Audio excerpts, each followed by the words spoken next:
And we are live in the Storycraft Cafe. I am your host, Hank Garner. Today, I am really excited to have Deborah Ledford on the show with me. She's got an amazing new book. If you're listening to this live, it went live about a week ago. It was last Friday, I believe, Deborah. It's called Right. Redemption, and it's the first book in the Ava Lightning Dance Duran book series. You had another series a few years back that was wildly popular, and it takes place in another part of the country. But this shifts a little bit, brings us in a new cast of characters, and what a fun book this is. Redemption is available everywhere now. Deborah, thank you for joining us today. Welcome. Oh, thank you. I really appreciate this. This will be fun. Absolutely. Um, Deborah, we like to begin each show with kind of a fun question to kind of set the tone of the show. And that fun question is, what is your first memory of wanting to be a writer or storyteller? Probably sitting on the porch of my grandparents' house in Western North Carolina, in this Great Smoky Mountains. That's where I spent all my summers growing up, and really learning the art of telling a great story. I mean, there's nothing like a Southerner to tell a good story, right? Absolutely. I'm from South Mississippi, so we Uh-huh. we we cling to our storytelling heritage. That's for sure. Absolutely. Yeah. So, do you remember um, specific cases of were there certain types of kind of ongoing stories? Was there a local legends, that sort of thing um, that you remember, or was this just kind of the general? Right. Well, I remember, I mean, my grandfather, of course, he was not boastful at all. I mean, he was a charmer for sure.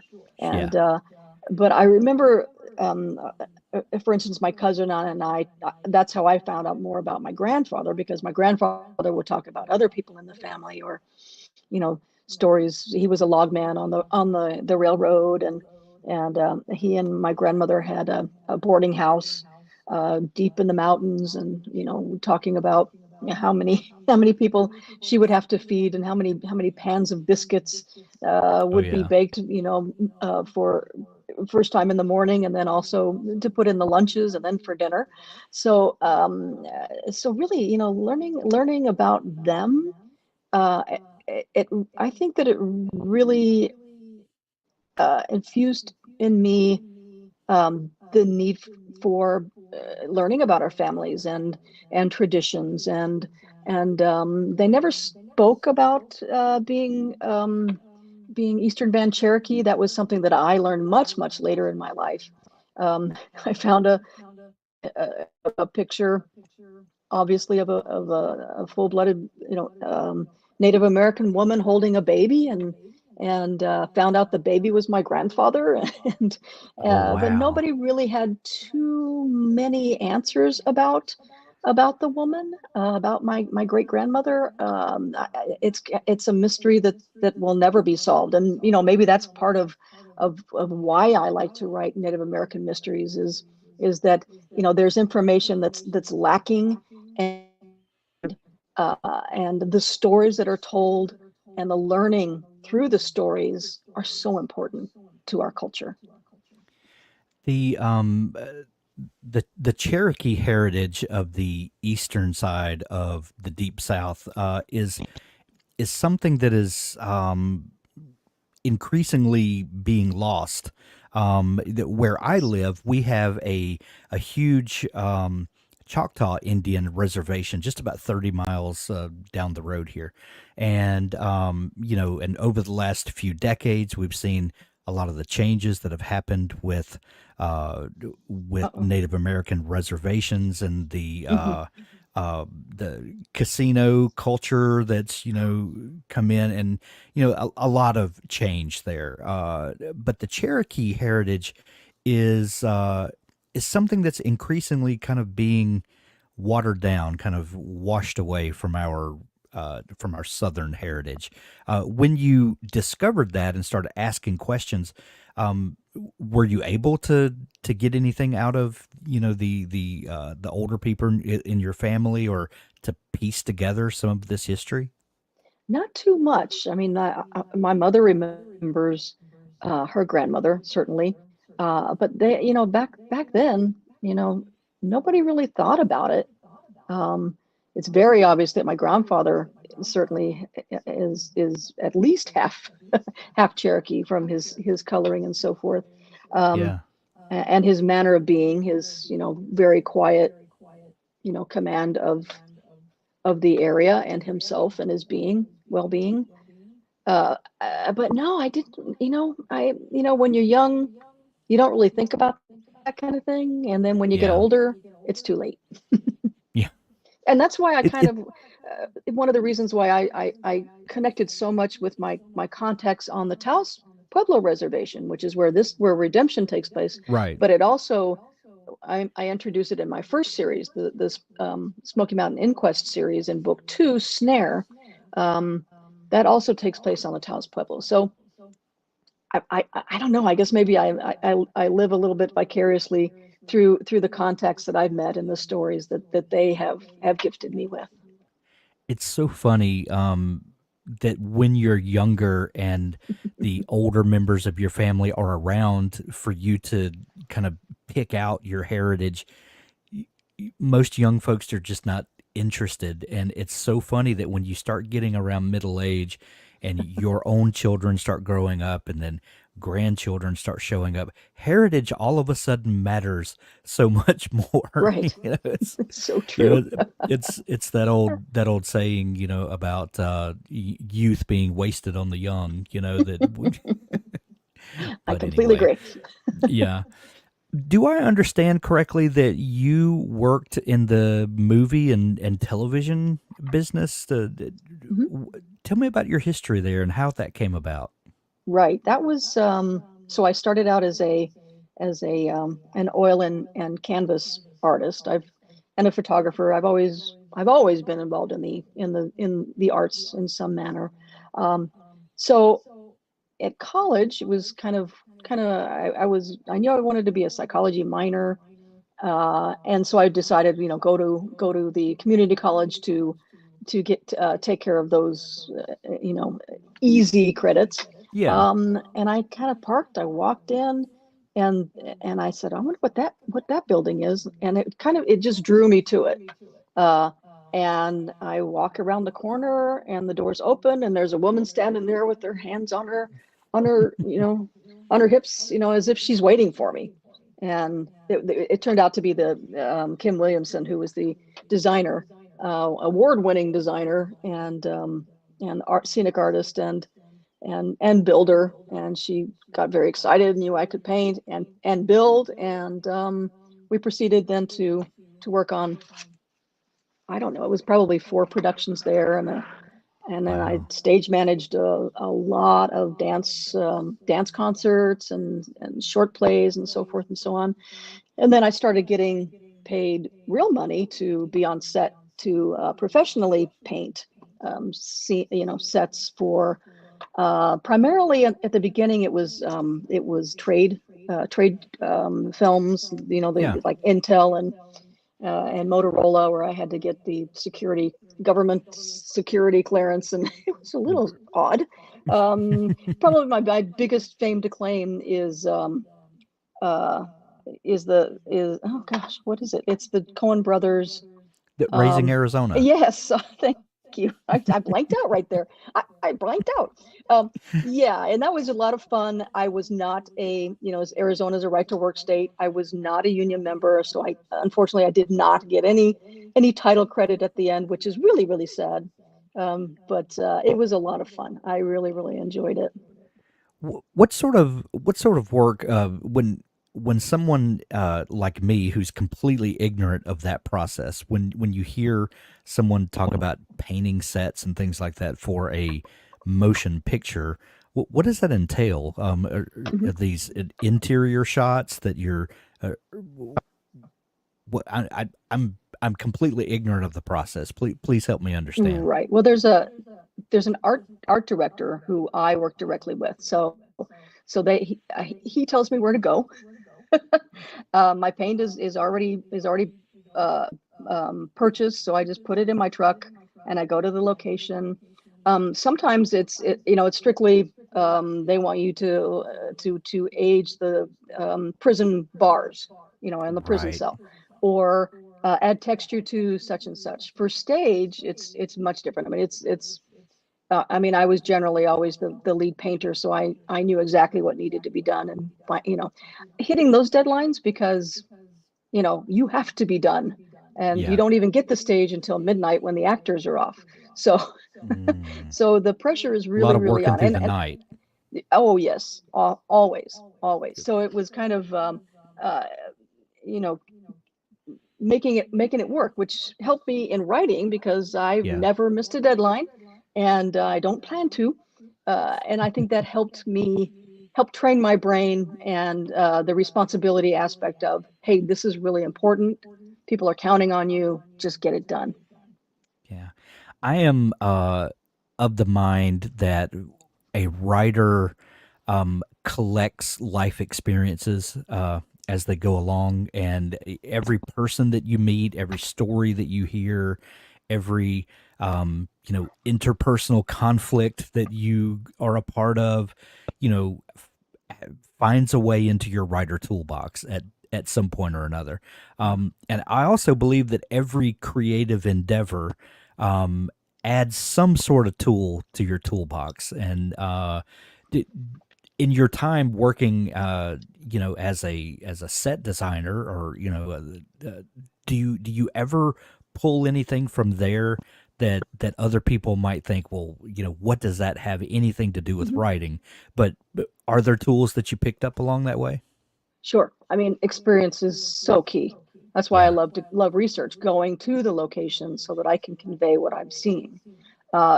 For the stage element, in Snare, uh, I used quite a bit because um, one of the characters, she is a scenic artist, a student.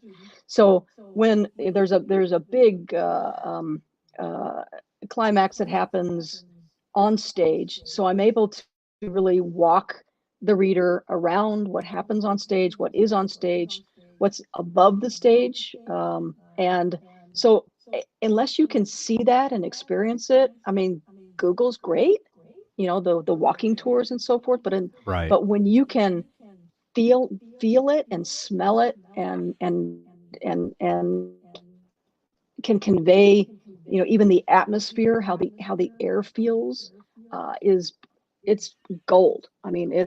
it can flow from you and through you, rather than you reading about how I now see it, one dimensional on the Right. computer, and now I have to now convey what I'm seeing, whereas I've lived it, I've experienced it. Here it is. It's a gift, a That gift that I hope I'm giving to the reader as well. right, and that's such a great point that you bring up, Deborah, because I think people that are especially new to writing think that, well, I can use Google Street View or something, and I can add all of this detail that I see, and the more detail I can add, the better it's going to be. But a lot of times, a lot of the detail that you're bringing in, it stays in your mind, but you sort of sift through that and you look for those little pieces, those little experiences that will bring that to the forefront and really make the story pop. It's not about how much paint you can throw on the canvas, to use that metaphor, but Right. it's almost the economy and the using the information against information we already know, that it's that little something that just makes it come alive, that and Right. then the reader fills in the rest a lot of times. I agree. I agree. And turning left one way, turning right another way. I mean, in some ways, that's interesting, I suppose. Especially if the reader, if they read about the Taos Pueblo and they want to go, that's going to be helpful for them. But it's Right. it's it's the journey that we want to convey, not necessarily how to get there. Do you know what I mean? Yes, yes, great point. Um, where did the Smoky Mountain Inquest series come from? So you're working. in stage production, movie production. When did the idea that you had a novel in you, and much less a novel series, how did that come Mhm. about? Well, I mean, that's a good question. Because I started out really writing screenplays, because and that's where I believe the visual aspect of me conveying, what is going on visually, that helped me a lot, because I know you've really got to be very, very sparing with what you're conveying, um, Right. with the screenplay. It's all about the dialogue. So I was able. That's kind of why it was such a pleasure doing books and I mean, and short stories, is that, hey, now I can show you what I'm talking about, not just what the characters are speaking of. Um, Yeah. yeah. I've met a number of frustrated actors, especially that become novelists, and um, that for many different reasons, but one reason has to be that you go from being a part of a production where you have a limited scope of responsibility to basically being the god of this world, where you have control over everything. And Right. while writing and publishing is a collaborative process, or at least becomes a collaborative process toward the end, when you bring in editors and publishers and all of that sort of thing. For the vast majority of the project, it's just you and your keyboard. Was there ever that Right. sort of kind of the creative freedom to just have control over everything? That's yeah, I love that. I mean, because I can be the set designer, I can be the director, I can Right. plan the blocking. It's not merely, the dialogue or the locations or anything. It's setting up the entire world. It's world building. It really is world building, and that's really exciting, and challenging and a little scary sometimes. But that is what I love about it. And you're right. It's collaborative, because I write police procedurals, and I do Right. my very best to convey real world situations, which means I have very good relationships with former police officers. A really good friend is the head of, the crime scene technicians for the Scottsdale Police Department. I've got her on speed dial, let's just say. And so it really is important to get it right. It just is. And then I've got another officer who vets all of my firearms. I pick out, hey, I think this character would like this gun. Can you check it out and see if I've got my logistics and my specs proper, or so forth and so on. Yeah. The settings of your books seem to be very important to you, and they're interesting settings. The North Carolina for your first series, and now the desert Southwest for your new series coming up. Why did you choose these settings, other than you were familiar with North Carolina and that? But it, the interesting politics, and not only politics, but the cross cultural kind of collision that happens around these interesting places. Can you talk about that just a little bit? Right. I knew that I needed to find a tribe that wasn't Cherokee, and preferably where I could get to actually do the research. So I looked at all the tribes in New Mexico and in Arizona, which is where I am, and Hmm. the Navajos have been covered by Hillerman. Thank you. Yeah. And so I wasn't going to touch that. And so then I was looking at all the Pueblo regions. There are more than one Pueblo tribe in New Mexico, and then I found out about the Taos Pueblo, which is just north of Taos, New Mexico. And I thought, well, that looks really interesting, because I mean, the ancient dwellings on the village, there are two of them, the North House and the South House, are over 1,000 years old. Wow. So they were known and yet not, I mean, they're recognizable, let's say, but not really known to readers. I don't remember ever reading anything about that location at all. Then I found out that it was, accessible to tourists, and my husband and I went and proceeded to fall in love with the area. Uh, Kind of by accident met who would who would later become my contact, my main contact there. Who was it? We went on a horseback ride, on the reservation, and this gentleman, his name is Floyd Gomez. He wasn't even supposed to be there, and it just, it kind of clicked. It felt right. I felt at home. I felt respected, and primarily because we were so respectful as well. Sure. So it really went on to become a really close relationship with a number of the contacts there who I treasure to this day. Wow. Um, what did you learn about life and the way things work on a reservation that might surprise listeners or readers that are not familiar with the way things work there? Were there things that you learned that um, just took you by surprise, or you thought, oh, this is going to make a great plot point for this novel? Probably the language. For the Taos Pueblo, they don't write down their language. Really? Yeah, it's an All oral oral? language. And so any words that I do use, I spell out phonetically. I check with my contacts. Okay, now say it very slowly Right. so I can tap it out with the and make sure that people understand what's being conveyed, even though it's not necessarily spelled correctly. Do you know? Sure. Uh, Sure. so probably that. I was for my first book, it was after my first book, but it was another trip before this particular before redemption research. But I had the honor of going with Floyd to Albuquerque. There was something about education. It was the head of education for the schools, and because Floyd wanted to start pretty much save the language,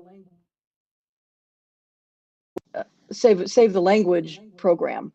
And I looked over, and it was a private meeting. Just there were only 3 or 4 of us in the room with this gentleman, and I looked over, and there was a whiteboard, and I recognized I recognized names of tribes in New Mexico, and there were a couple that uh, names of tribes I wasn't familiar with, but there would be a zero, like a red zero or a red one. And I said, what do the numbers mean? And he said, well, unfortunately, this means for this tribe, there is no one who speaks the language, the original language anymore. And on the other Oh, one, there is wow. one elder remaining. So their full intent at that time, not full intent, but I mean, certainly one of Yeah. the top things they wanted to do was really to record oral speaking and words and so forth, so that at least their original language wasn't lost completely. So that's the main thing, is just the need to learn and to teach uh, the native tongues of the tribes, not only in Arizona, but I'm sure that this, I mean, in New Mexico, but I'm sure that this happens in the smaller tribes all over the nation. Wow.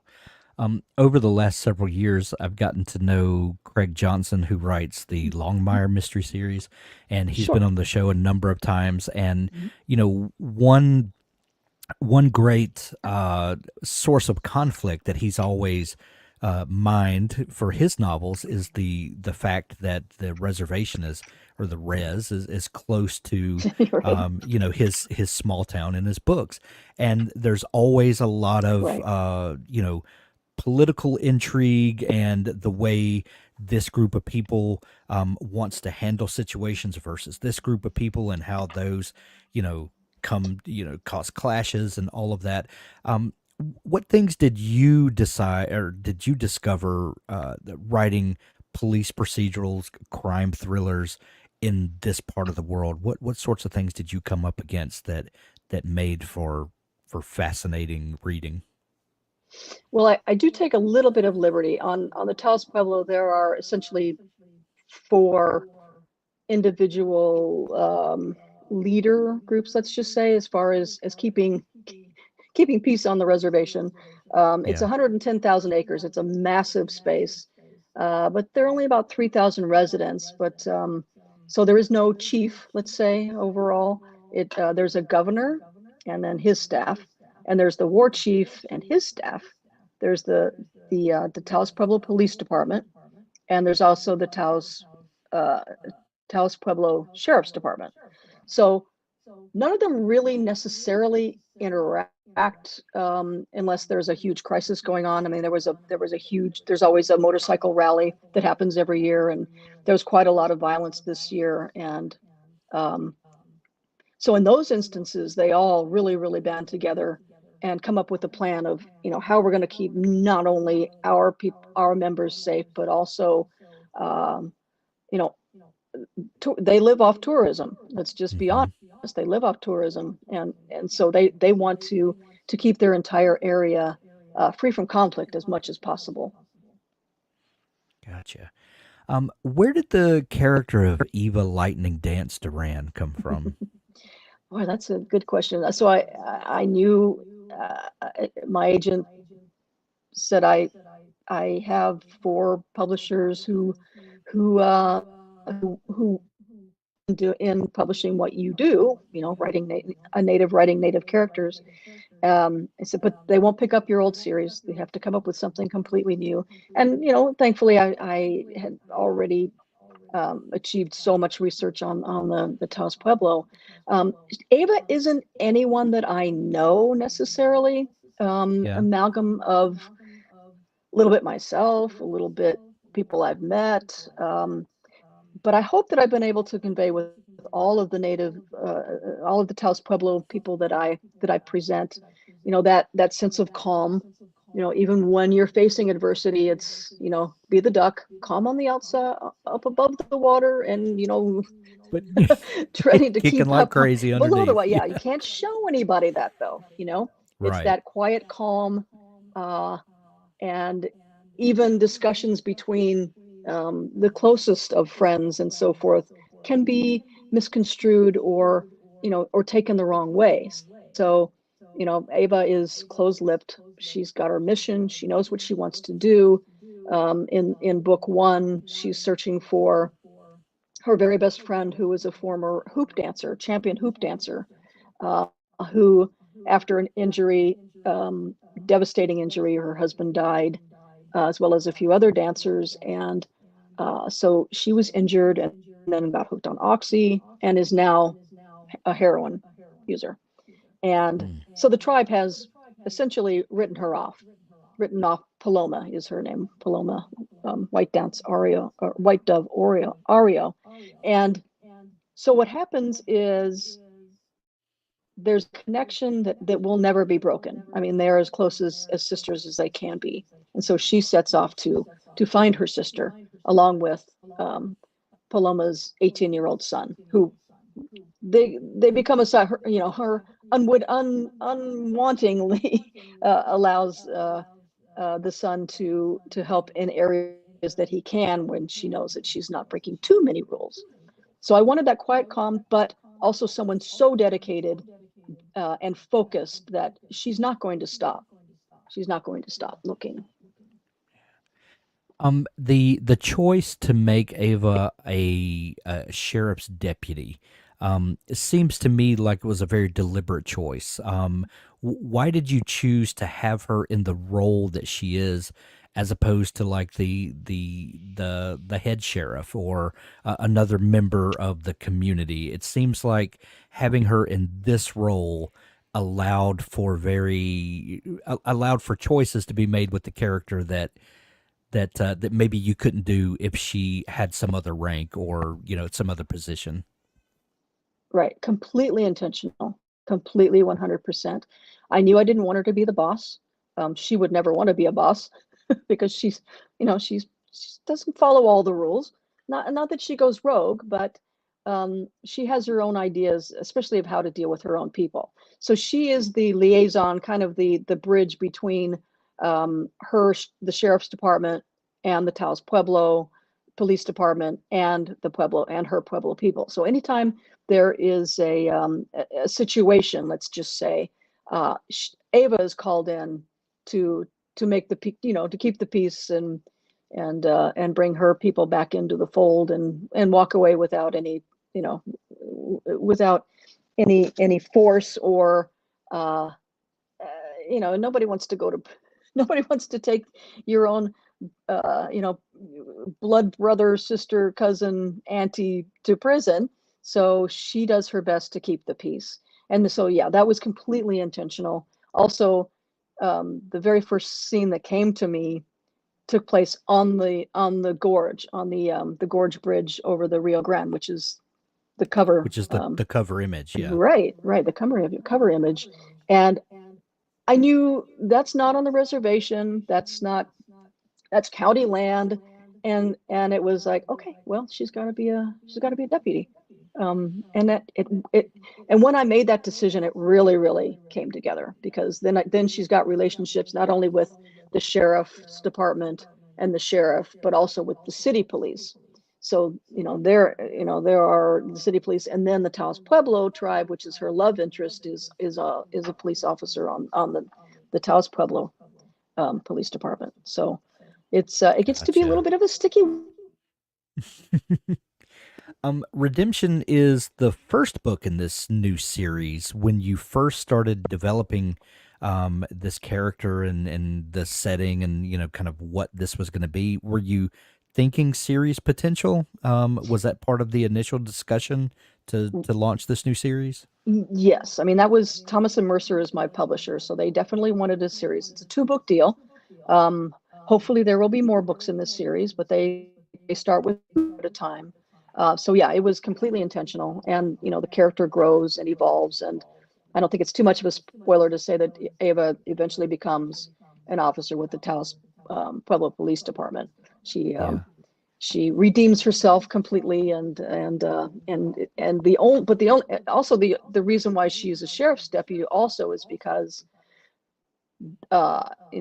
males run the show. I mean, there were only male police officers and so forth for the tribal department. And what happens during Redemption is we find out that there will soon be a female police chief for the reservation.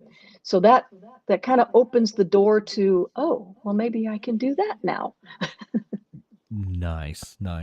I've met a number of authors over the last few years that have, for those that don't know, Thomas and Mercer is an imprint owned by Amazon, and there's a couple others, 47 North. I'm blanking on the others, but I've heard from a number of people that working with these Amazon publishers has been a great experience, that Amazon really is bringing everything that they've learned, not only from selling books, but from having the KDP self-publishing platform, and really empowering authors in new and interesting ways. What's your experience with them been like so far? It's been an absolute dream. I mean, I can't even begin to tell you how much support they've been. I have my acquiring editor is the master. She absolutely, she takes care of me. She makes sure that I'm being promoted properly, and that I know all the stages. And I don't even know how many teams there are. My developmental editor, John Reyes, is phenomenal. I'm working with him now on book 2. And they all have teams in place. I mean, it's so wild. There's so many teams that do their own little, not little at all, their own massive, list of items to check off. Oh, for Redemption, we still need this, need this, need this. So, long before it was released, I would check the Amazon page. It's like, oh, look, there's the cover. And then, a day later, I would get the JPEG of the cover so I could start promoting that. And I sent an email to my lead editor, and I said, hey, did they decide? Did they approve the name? So forth and so on. About, I don't know, a week later, I see on Amazon book 2 Havoc coming soon. So it's like, it's so there are a lot of little milestones that you get to celebrate along the way. Um, Nice. and yeah, I was nominated for or the Amazon First Reads program. So August, all of August, I was on that. So and from that generated more than 2,000 ratings. Oh yeah, which is So that which is gold for launching a book. so is it really Yeah, really is. Yeah, yeah, draws interest, and yeah, word of mouth is beginning to spread, and the that's full awesome. promotion, as with you is phenomenal. It's just they assigned me my own PR person. I feel very, very spoiled. Did I hear you say book 2 is going to be called Havoc? Yes. Is there a forecasted launch date for that? Well, according to Amazon, August of 2024. Excellent, Yeah. excellent. Well, Deborah, Redemption, the first book in the Ava Lightning Dance Duran series is out now. You can go grab it. We'll put links in the show notes where you can go grab it from Amazon. Uh, the audiobook also launched. Mhm. Have you gotten a chance to listen to that yet, I Deborah? have. I have. So BoucherCon, the huge writers conference, Oh yeah, took place in it San was just a Diego. So week or my two ago, right? yeah, I just got back. I'm still tired. Yeah, we were able to celebrate the Redemption's loss during that time. It was a lot of Nice. fun. But we listened to that coming and going. So yeah, Janice is a fantastic narrator. I'm really, really pleased. And yeah, I wish the best for that version as well. Absolutely. Redemption available everywhere now. Go grab it today. Use the links we're going to put in the show notes.